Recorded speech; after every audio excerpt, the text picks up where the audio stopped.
प्रिय विद्यार्थियों,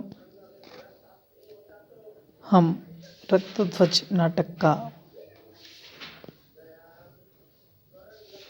कथ्य विश्लेषण देख रहे हैं और हम रक्तध्वज नाटक के कथानक को क्रमिक रूप से विश्लेषित कर रहे हैं। उसी कड़ी में आज आपके समक्ष प्रस्तुत है दूसरे अंक का तीसरा दृश्य। इस दृश्य में राज दरबार का सभा कक्ष है। राजमाता उपस्थित है और अन्य दरबारियों के साथ में अंग्रेज अधिकारी कर्नल शटन और उसके कुछ साथी उपस्थित हैं। दृश्य के प्रारंभ में कर्नल शटन का संवाद है और पूर्व दृश्य में जैसा कि हमने देखा कि गोविंद स्वामी और उनके सभी साथी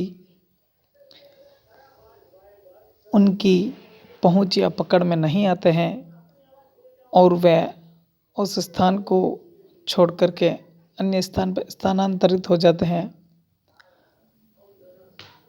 उनका जो कुटिल लक्ष्य था कि गोविंद स्वामी को गिरफ्तार करें, वह पूरा नहीं हो पाता है। इस दृश्य में शटन वही खुन्नस निकालते हैं और दौलत सिंह, सौभाग्य सिंह जैसे जो लोग गोविंद स्वामी को गिरफ्तार करने के लिए गए थे, उन्हें लताड़ लगाते हैं और कहते हैं कि तुम लोग कैसा सुस्त हैं, तुमसे कुछ नहीं बना, तुम एक निहत्थे आदमी को नहीं पकड़ सका। What type of you are? तब दौलत सिंह कहता है कि हमारी कोशिश जारी है। इस पर शटन और गुस्से में हो जाते और कहते कि कोशिश क्या होती है, कितने दिन हुए, तुम आज कल शाम सुबह करते रहते हो, तुम फेल हो गए, तुम्हारे गुप्तचर फेल हो गए।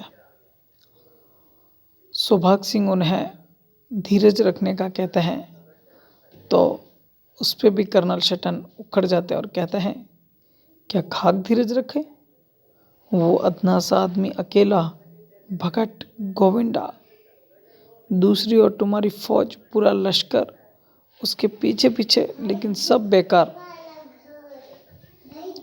तब सौभाग्य सिंह कहना चाहता है कि वह सामान्य व्यक्ति नहीं है, वह तंत्र मंत्र और जादू टोना टोटका जानता है और एक तरह से वह गायब हो जाता है। शटन को बहुत ज़्यादा गुस्सा आ जाता है। वो चिल्ला करके कहता है कि ये सब पैर सिर की बातें हैं, कोई जादू वादू नहीं है, तुम लोग उसे गिरफ्तार नहीं कर पाते हैं। शटन के संवाद है, नो सिंग नो मंटर नो जंटर, दैट इज नथिंग। तुम कैसा कैसा बैसिर पैर का बात करता है अपने कवाटपन को छिपाने के लिए, तुम क्या क्या अटकल पच्चू बातें करता है। All rubbish, we are not fool, we know what you are. शटन को बहुत ज़्यादा गुस्सा आ गया और वह कहता है कि तुम बहानेबाजी कर रहे हो, तुम हमें मूर्ख समझते हो, लेकिन हम मूर्ख नहीं हैं, हम जानते हैं। तब राजमाता बीच में आकर के कुछ सुलह करना चाहती और कहती हैं कि क्रोध न कीजिए, आपकी स्कीम से ही सारा कार्य हो रहा है। तो शटन उनको भी कहता है कि तुम्हारी योजना सारी असफल हो गई, तुम कुछ भी नहीं कर पा रहे हो और उधर जनता है वह गोविंद स्वामी को भगवान की तरह मानने लगी है, जनता उनको प्यार करने लगी है। दौलत सिंह अपनी मजबूरी बताता है, कहता है कि यहाँ पहाड़ी रास्ते हैं, हम उनके पीछे भाग रहे हैं, लेकिन फिर भी उन्हें गिरफ्तार नहीं कर पा रहे हैं, लेकिन फिर भी वह शीघ्र पकड़ा जाएगा। तब शटन कहता है, वो बहुत महंगा पड़ेगा, तुम बखत की कीमत नहीं जानता, तुम्हारे लिए टाइम की कोई कीमत नहीं, इसी वजह से तुम टाइम का सामना नहीं कर सकता, टाइम तुम्हें निगल जाता है। वो भगत का बच्चा टाइम का पूरा पूरा लाभ उठा रहा है, वो हीरो बन चुका है, जनता जिसे प्यार करता है वह कभी नहीं मरता, इतिहास उससे बनता है, तुम जैसे से नहीं, तुम इतिहास में मरने के लिए पैदा हुआ है और वो इतिहास में चेहरा जिंदा रहने के लिए। ओ गॉड। यानी कर्नल शटन उन को स्पष्ट रूप से कह देते हैं कि इतिहास बनाने वाले व्यक्ति कोई सामान्य व्यक्ति नहीं होते हैं, वह संघर्ष करते हैं और अपने संघर्ष के बल पे वो जनता का नेतृत्व करते हैं, जनता का प्यार प्राप्त करते हैं और उसके पश्चात वो मर के भी अमर हो जाते हैं। जिसे जनता का प्यार मिलता है वही इतिहास बनाता है। तुम मरने के लिए पैदा हुए हो और वो इतिहास बना रहा है, वो जनता के बीच में लोकप्रिय हो गया। यहाँ पर गोविंद स्वामी के लिए ये सब बातें कही गई है। तब दौलत सिंह कहता है कि हम आपके प्रति वफादार हैं और हम शीघ्र ही उन्हें गिरफ्तार कर लेंगे।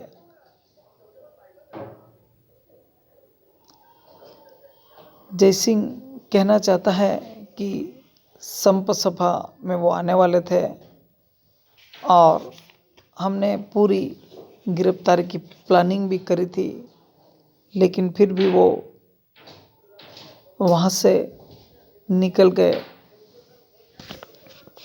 तब अंग्रेज इलियट वहाँ कहता है कि हमने देखा कि वहाँ पर बहुत भीड़ थी, गोविंद स्वामी ने भक्तों को पहले कुछ कहा, तत्पश्चात सभी जो ईसाई बन गए थे वो सभी लोग फिर से हिंदू धर्म में आ गए और वहाँ पर जो हमने कपड़े बांटे थे उनकी होली जलाई गई, विदेशी वस्त्रों की होली, विदेशी चीज़ों की होली जलाई गई और विदेशी चीज़ें न खरीदने की कसम खाई।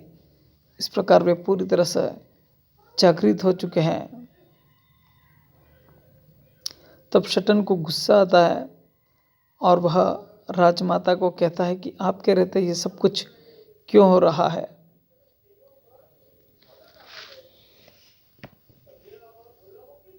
शटन राजमाता को पूछता है कि राजमाता तुम जानती हो सांप सभा क्या है। तब राजमाता उसे कहती कि यह सांप सभा नहीं, संप सभा है। तब शटन कहता ठीक है संप सभा है, लेकिन यह सब क्या हो रहा है आपके राज्य में, हम उन्हें गिरफ्तार क्यों नहीं कर पा रहे हैं। जयसिंह कहता है कि हमने आपके लिए क्या नहीं किया कर्नल साहब, नाहर सिंह और भूरिया को अंदर कर रहा है, वो यहाँ होते तो। शटन ने यहाँ पर जयसिंह को जो शब्द कहे बहुत सटीक कहे और उन्होंने एक तरह से उन्हें आईना दिखा दिया। वे कहते हैं कि तुमको हमने खरीदा है मिस्टर जयसिंह, जिसकी खरीद फरोख्त हो जाता है वह इंसान नहीं रहता है, वस्तु हो जाता है, वस्तु में जान नहीं होता है। तुम अब वस्तु बन चुके हो मिस्टर जयसिंह। जैसी वस्तुएं यहाँ है, झाड़ फानूस फर्श कीमती गहने हीरे जवाहरात वगैरह वगैरह, समझे कुछ। जब तुम अपना महारावल अपना राजमाता अपना मदरलैंड का नहीं हुआ तब तुम हमारा कैसे होगा। मिस्टर जयसिंह और मिस्टर दौलत सिंह, यानी शटन ने उन्हें स्पष्ट तौर पर वस्तु करार दिया और कहा कि तुम्हारा मोल लग गया, जिस चीज़ का मोल लग जाता है वो वस्तु बन जाती है। अब तुम्हारी जुबान का या तुम्हारे कार्यों का कोई महत्व नहीं है, तुम खरीदे हुए हमारे।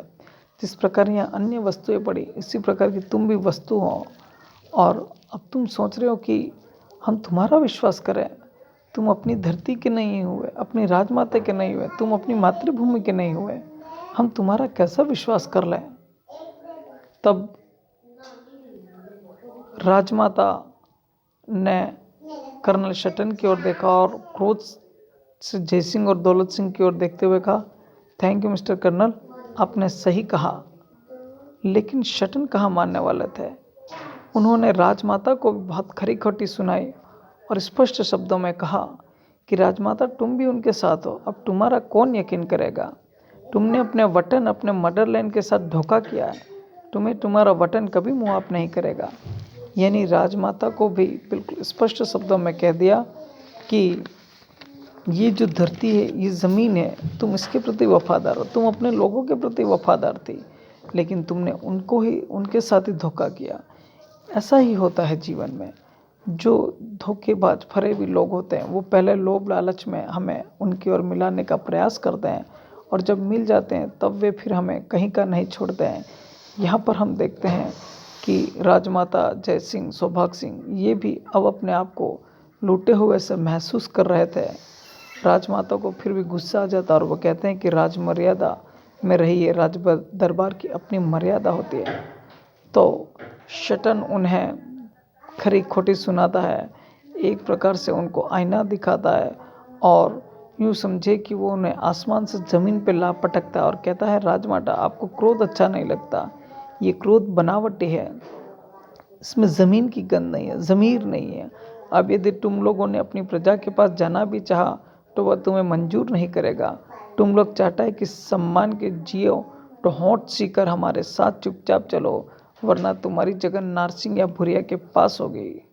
यहाँ कर्नल शटन ने राजमाता को स्पष्ट तौर पर चेतावनी दी कि यदि तुमने अपना मुंह खोला या फिर हम पर गुस्सा करने का कोशिश की तो तुम किसके सहारे लड़ोगे। तुम अपनी जनता से बहुत दूर जा चुके हो। यदि तुमने हमारे साथ में भी धोखा किया या हमारे साथ भी हमारा साथ छोड़ने का प्रयास किया और तुम अपने लोगों के पास में वापस जाओगे, तो क्या तुम्हारा वे लोग विश्वास कर लेंगे? ऐसा बिल्कुल भी नहीं है। इसलिए अब तुम पूरी तरह हमारी गिरफ्त में हो, हमारी बातों की गिरफ्त में हो, हमारे वादों की गिरफ्त में हो। तुम्हें अब चुपचाप हम जैसा कहते हैं वैसा ही करना चाहिए। राजमाता पूछती है कि क्या आप हमें कैद करेंगे। तो कर्नल शटन ने अपनी मक्कारी को दिखाते हुए, अपनी छल कपट धोखेबाजी प्रवृत्ति को दिखाते हुए, अपनी फूट डालो और राज करो की नीति को दिखाते हुए कहा कि इसमें क्या नई बात है राजमाता, हमने तो दिल्ली के बादशाह को पार्सल बनाकर रंगून भेज दिया। अर्थात हमने जो बहादुर शाह जफर नामक जो पूरे देश का राजा था, मुगल राजा, उसे हमने रंगून भेज दिया, वहाँ पर वो शायरी कर रहा है। तो फिर हम तुम्हें क्यों निर्वासित नहीं कर सकते, तुम्हें क्यों गिरफ्तार नहीं कर सकते। अर्थात हमारे तो खून में ही धोखा और फरेब है। तभी वहाँ पर एक अन्य व्यक्ति सैमसन का प्रवेश होता है और वो सैमसन को पूछते हैं कि तुम्हें कुछ जानकारी मिली या कुछ पता चला। तो सैमसन कहता है कि हाँ, मार्गशीर्ष पूर्णिमा 7 दिसंबर को मानगढ़ की पहाड़ी पर एक बड़ा चबूतरा है, वहाँ पर गोविंद स्वामी आ रहे हैं। वहाँ पर गुजरात, बांसवाड़ा, उदयपुर, सिरोही, डूंगरपुर और अनेक स्थानों से वहाँ लोग आ रहे हैं और धूनी में वे नारियल होम करेंगे। शटन पूछता है क्या पक्की खबर है। तो सैमसन कहता है बिल्कुल पक्की खबर है। तो शटन कहता है कि राजमाता सुनो, वीर बहादुर दौलत सिंह, वफादार जय सिंह, सब सुनो। क्या सुना तुमने? उन्होंने कहा हाँ सुना। तो शटन जय सिंह को जिम्मेदारी देते हैं और कहते हैं कि तुम इसकी प्लानिंग करो, ये बहुत अच्छा अवसर है, इस चांस को तुम चुको मत, इस अवसर को तुम चुको मत। और वो कहता है मिस्टर जय सिंह तुम इसका योजना बनाओ, प्लानिंग, फिर सब मिलेंगे, राय बनाएंगे, डोंट मिस इस chance, the golden opportunity to all. ये हमारे लिए अच्छा अवसर है गोविंद स्वामी को गिरफ्तार करने का। तब राजमाता दौलत सिंह उन्हें आश्वस्त करते हैं कि हम उसको बिल्कुल गिरफ्तार करेंगे। एक बार शटन फिर अपना जाल फेंकता है और राजमाता को कहता है कि इस बार काफ़ी दौलत मिलेगी दौलत सिंह, रास्ते का कांटा हट जाएगा, मैदान साफ होगा, फिर राजमाता तुम्हारा सन यहाँ पर महारावल बनेगा, एक शानदार जलसा होगा। पर ध्यान रहे यह अंतिम मौका है, यह सभा यहीं समाप्त की जाती। धन्यवाद।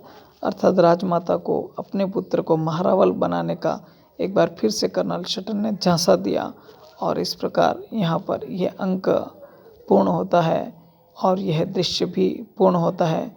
दूसरा अंक और यह तीसरा दृश्य यहाँ पर पूर्ण होता है। प्रिय विद्यार्थियों, आज का यह कथ्य विश्लेषण आपके लिए बहुत उपयोगी रहेगा। आप इसे ध्यान से सुनें और स्थिति परिस्थिति को समझने का प्रयास करें। अगले अंक और दृश्य के साथ एक बार फिर से हमारा मिलना होगा। धन्यवाद।